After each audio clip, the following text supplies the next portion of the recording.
Тази година се навършват 20 години от смъртта на Ванга. Колкото повече време минава обаче, толкова повече стават спекулациите, свързани с пророчицата. Дали е била вербувана за агент на Държавна сигурност, дали смъртта е била насилствена и дали е предрекла появата на Ислямска държава. Всъщност това са само част от въпросите, които се повдигат през последните няколко седмици. И това провокира Мария Йотова, която се срещна с един човек, който 17 години е бил в най-близкото обкръжение на Ванга. Здравей, Мария, кой е този човек? Този човек е шофьора на Ванга, 17 години е бил шофьор. Причината обаче ние да го потърсим е това, че през последните седмици наистина не само български, но и чуждестранни медии има огромен интерес към нея. И чуждестранни. Да, в Русия, например, се правят цели предавания, канат се гости от България, които да коментират темата. В Русия има някакъв култ към тази жена и оттам тръгва този интерес. От тамошните вестници лансираха версията, че Ванга е била вербувана от Държавна сигурност, за да може оперативно интересните за партията лица да бъдат контролирани чрез нея. Там тръгва и твърдение на нейната племеница, пак от руски медии, че смъртта на Ванга не е била естествена. От руските медии тръгват и всички версии, които са свързани с това, че Ванга е била предрекла появата на Ислямска държава. Преди да ви разкажа още обаче, искам да ви пусна едно видео от руска телевизия, за да видите как те правят нещата. 2 года назад в эфире НТВ впервые были показаны уникальные кадры из частных архивов, о существовании которых ранее никто не догадывался. Предсказания великой прорицательницы Ванги, которыми она поделилась незадолго до смерти. Слушайте меня, слушайте. То, что она говорила, казалось фантастикой. Многое на тот момент было попросту непонятным. 2011 год будет особенным. Люди изменятся, и весь мир изменится.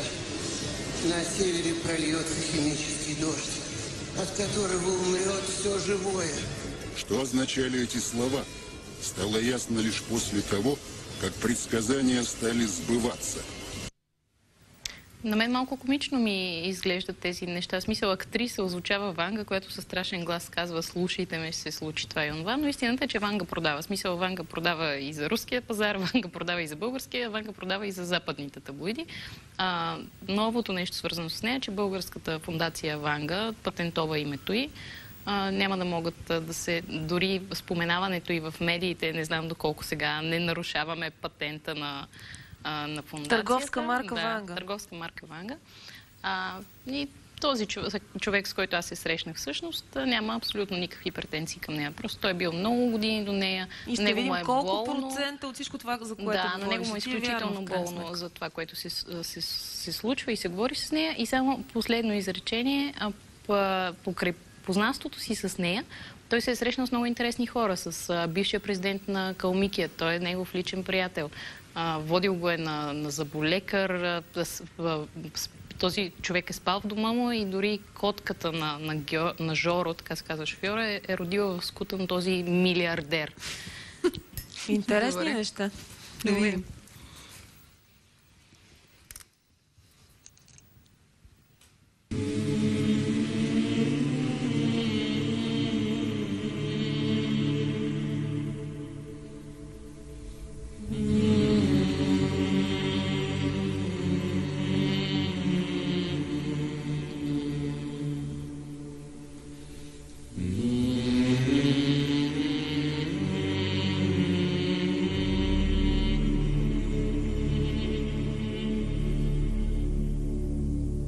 Намираме се пред къщата на Леля Ванга.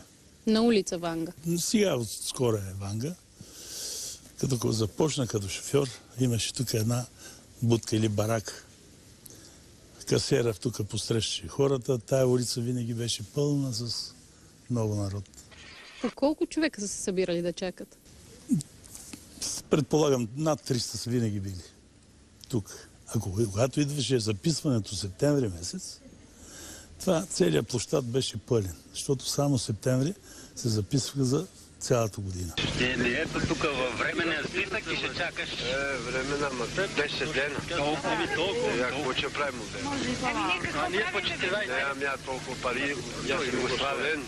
Югославия за Спредим ще бъде. Около 4-5 години гледаше тук и после се премести да гледа на ръпите.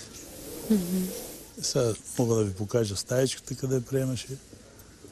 Имаше хора, идваха и за глупости. Те за какви глупости? Примерно един дедо идва и пита защо му съхне ориха. Идва една, която имала 3 любовника. От коя била бременна. От кой бил бремен. Тя и това не е глупост. много. Гонеше ги веднага. А каза ли от кой от тримата е бебето? Тя ги изгони.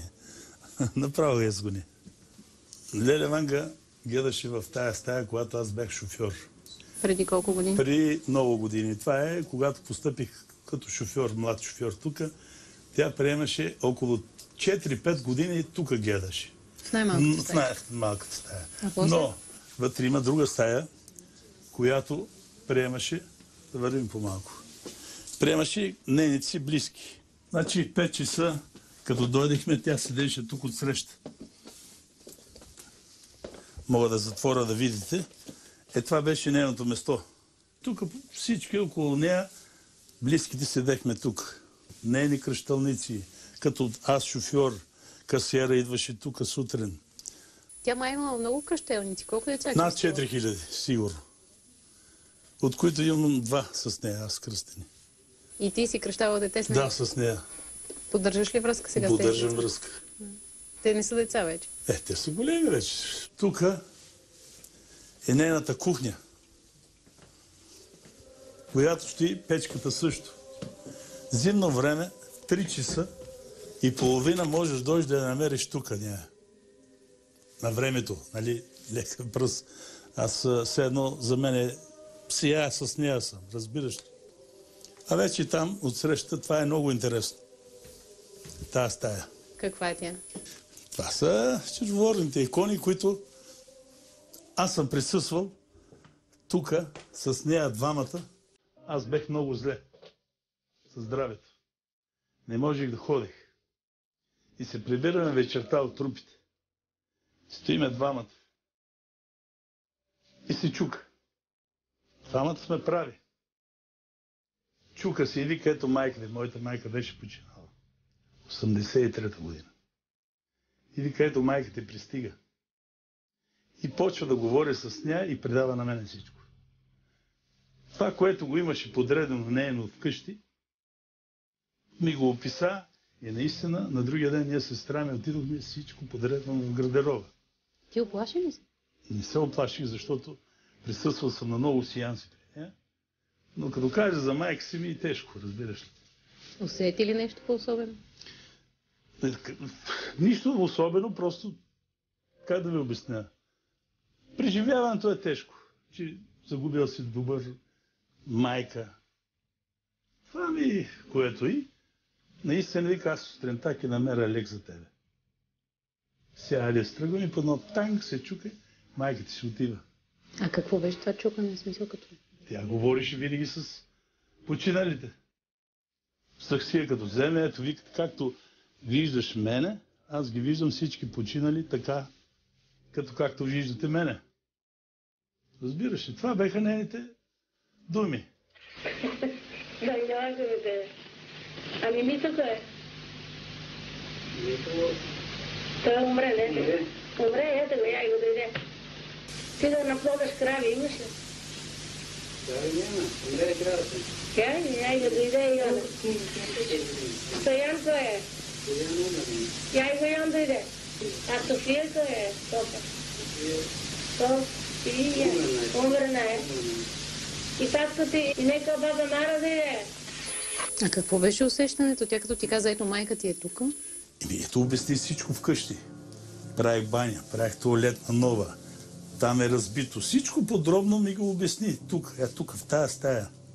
Двамата сме, друг няма никой. И вика сутринта, ке дойдеш, ще ми намеря лек. Аз не може да ходих. И наистина в 4 часа дойдех и вика много рано. Там седеше.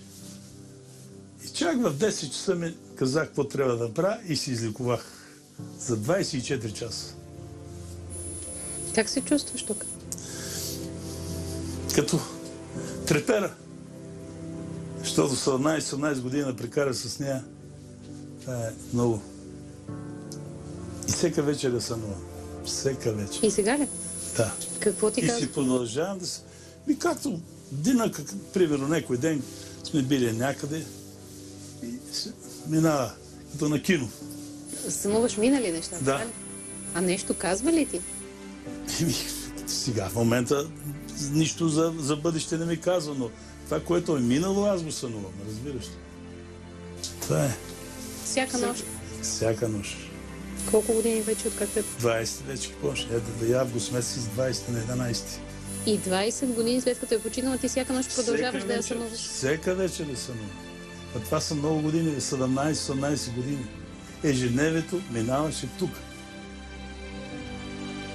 Липсва ли ти? Много. Много. Ние всека вечер почти си четехме Библията с нея. И това, което беше в момента, точно отваря и се сбъдва. Това, което в момента, примерно, в разстояние на 10 дена. Приказахме си какво си правил през дена. Днес като видях на високото, примерно, ако съм бил някъде. Тук по Баира или някъде на работа, защото моите лозета бяха по-на високото. И тя ти казва, бил си днес, като видях на и високото. компания сме ходили нагоре, тогава млади хора. Качва се по Баира с приятели, с приятелки. И виждаше всичко и ми казваше.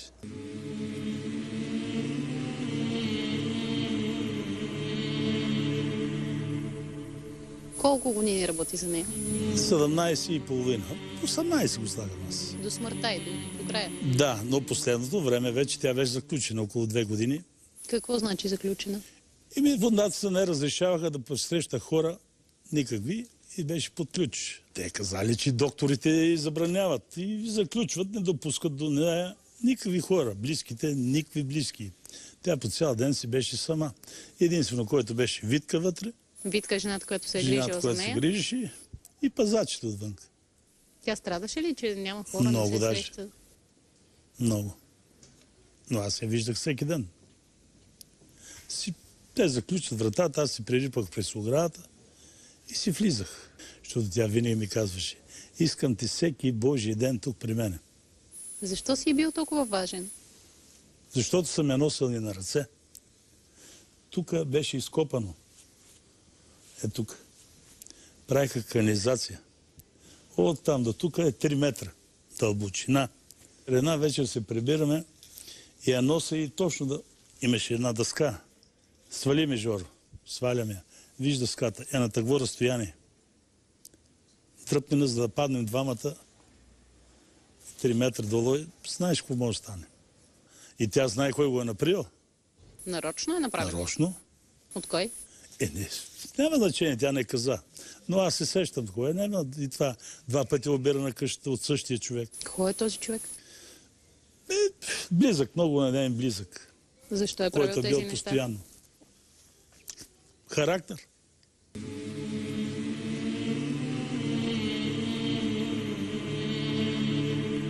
Последните седмици излизат разни неща за нея. Едно нещо е, племенниците и казват, че всъщност е била убита, а не е починала от болестта си. Да, и аз това го чух и съм го чел. Са измислици това са. Защо не са отишли да вземат експертизата, да прочетат? С една дума обвиняват докторите или някой близък, който е влизал при нея. Прокурор е влизал, друг никой и докторите. И от време на време е влизал и Крас. Племеницата. И това, доколкото знам, излиза от нея. Защо? Прави ли нещо, иска да обвини ли някой? Няма такова нещо.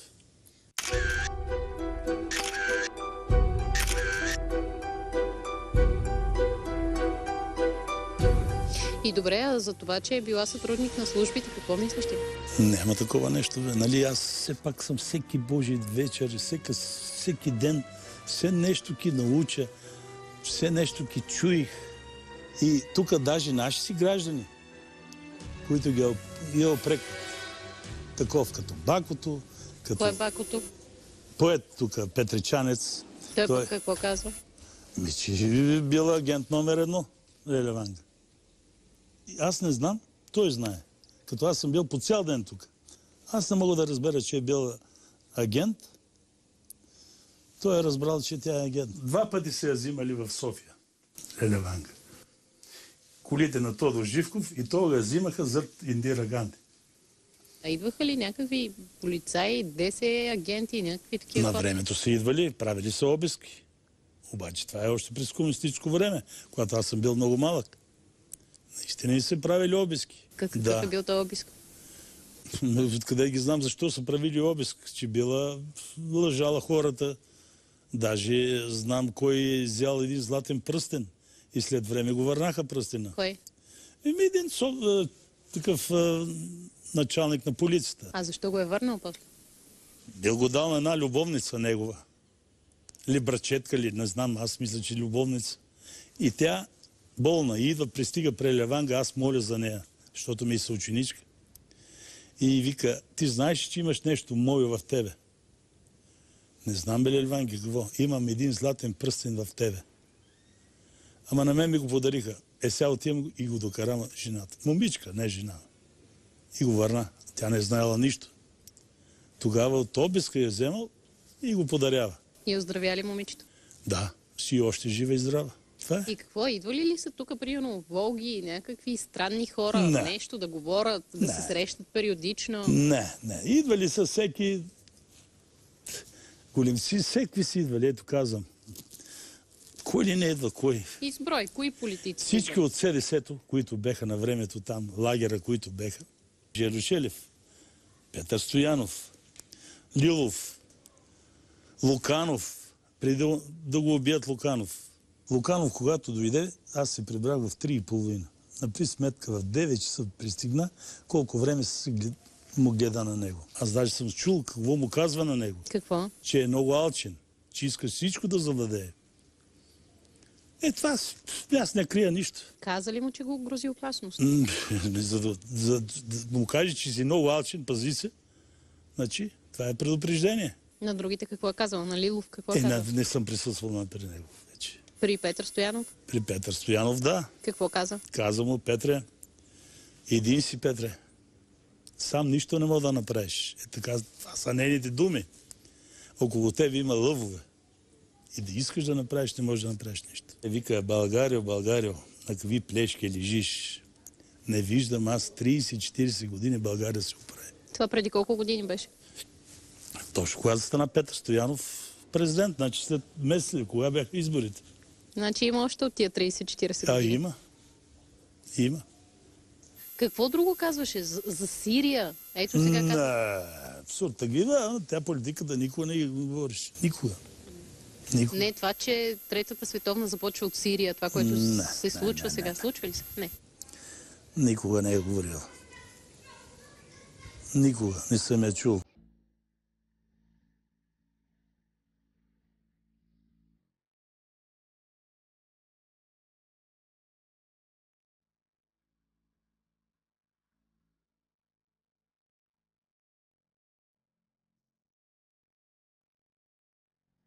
Няма кой да не е идвал при нея, разбираш ли. Да кажем Нешка Робева.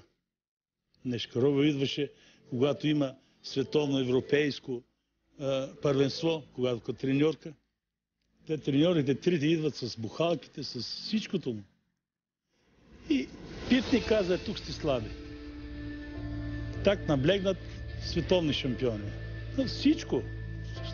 Което е казала, всичко се е избъднало. Феномена Ванга е създаден не от личните качества на Ванга, а от суеверието на хората. И това е въпрос, може би, изключително важен за цялата идейна и атеистична и целостна пропаганда на прогресивните тенденции на нашето общество.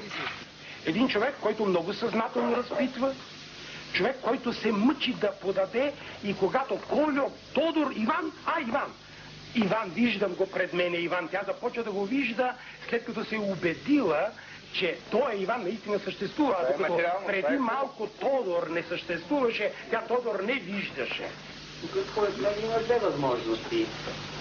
Или че тя хитрува и използва доверието на хората, суеверието и така нататък, за да говори, че има някаква висша сила, която я командва, която я направлява, която я представя или други данни. Това е едната възможност.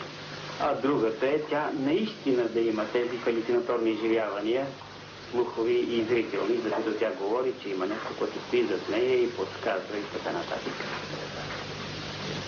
И ако е едното, ние бихме подсветили по един начин, ако е по другото, малко по-различно. Трябва да стане ясно и на нас, и на телезрителите, че това е просто едно фокусничество, което подхранва вярата в съществуването на реални феномени. Тоест в вярата в онтологията на феномените. Такива феномени не съществуват. Съмнявал ли си се някога в способностите? Не, никога. Защото съм присъствал на много сеанси. Седял съм, слушал съм. И във вестниците скоро пишеше, че била шарлатанка, че била не знам ти каква. Това ме боли мене. Слушам, че имаш едно предаване, че аз влизам примерно и казвам за то, болен от тъкво. Това никога не е било. Никога. А, че ти си влизал да подсказваш? Да подсказвам. Че ти си слушал и си Не влизал само да аз. казваш? Всички, които са влизали при Леля Ванга. Това са измислици. Направо измислици. Много си ядосан. Много, ама извънредно много. Някои хора вярват, други не вярват. Какво толкова? В смисъл, ти си бил до нея, затова ти е лично и ти добре, е болно. всеки излиза и каза, доволен съм. Немат деца. И как бе? След 2 месеца забременяват, примерно. Идват, носят куклички, не знам що. Радостни хората. Това шарлатанство ли е? Виждаше някои хора, които няма да имат деца. Обаче, вземи си едно, след това ще имаш друго. Това с кукличките какво е? Кукличките идваше при нея, даваха се кукличките при нея, държи ги с някакво повойче, отиваш, пазиш го, като се роди, с това повойчики, вързиш детето и това е. С кукличката си играе. И винаги кръщаваш такива хора. Когато нямат 10 години, 15 години деца. Тя не казваше никога, че след утре или другия ден някой ще умре, когато идваха на тежко случай. Но аз ги виждах нещата. Тя взима захарта, много е болен. Почна ли да чукаше така на масата с 2-3 пръста и му казва, яла след 3 дена, значи човека си отива. И наистина. Но не казваше директно, отива си човек. Ето боли, сега гледам като ти как ме гледаш. Виждам го. Дека е болното место се открива и го гледам какво е. А диагнозата гласа. И диагнозата, да. Или самата вие просто виждате, как се каже, каква е болестта и познавате диагноза. Не, това като дойде болния, той се открива и го гледам, те го боли и що е. Да, и накрая отговаря го за кажи, ма той ще умре. Не. Мъртвите говорят ли? Виж как те говори тук, вика. Моята дъщеря смия така е дедика. Гласът ти говори за тях или те самите говорят? Самите да ти ще говорят, а той си стои за мене. Самите мъртви говорят. Самите мъртви говорят. А не е гласът да говори заради тях. Гласът говори, когато е нужно, когато не знаят. Когато те не знаят какво да кажат.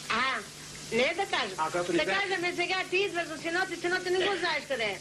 Да. Той ми казва, кажи, той е умрял. Направо казва, кажи, умрял. А аз трябва да кажем пък как умре. Умрела ме, па може па жив е па да умре пред мене и аз ще кажем пък до кой начин. А така, когато се идват живите за мъртвите свет, човека дойде и вика, я каже за змията. И змията пред мен тук дойде и така се изпърви като къмшик змия. А мозъко как долава, каже ти? За лекар и психиатър, как долава моя мозък? Има ли неща, които ние хората не трябва да знаем? А пък тя е знаела. Има ли свят, който не трябва да е открит за нас? Не. Трябва да знаем и ние, ама не знам тия виждания не какви беха. Примерно, сега ето аз не мога да кажа за починалия, като вземе саксията и да почне да говоря, ето аз го виждам както вие ме виждате. При мен не се случва това, а при нея как се е случило, не знам. Да, ама питам те за... Природно ли е, богово ли е? Не мога да си го обясня. Да, от Бога ли е или не от Бога? 100% от Бога. Тя... Последно време все говориха за тия извънземни. Никой не вярваше на тия работи. Казваше, един е Господ. Това е. Казват, че не са от Бога тия неща. И от кой може да са? От другия. Няма друг за мен. Няма. Ние хората сме вече... На времето е мало вампири, таласъми, не знам дали ги знаеш тия приказки. Ние сме вече тия хората. По цяла вечер гледаш, върви някой пиян, залита или нещо. Това са от нас.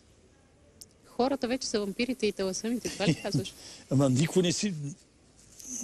Вече добро никой не прави на другия, разбираш ли?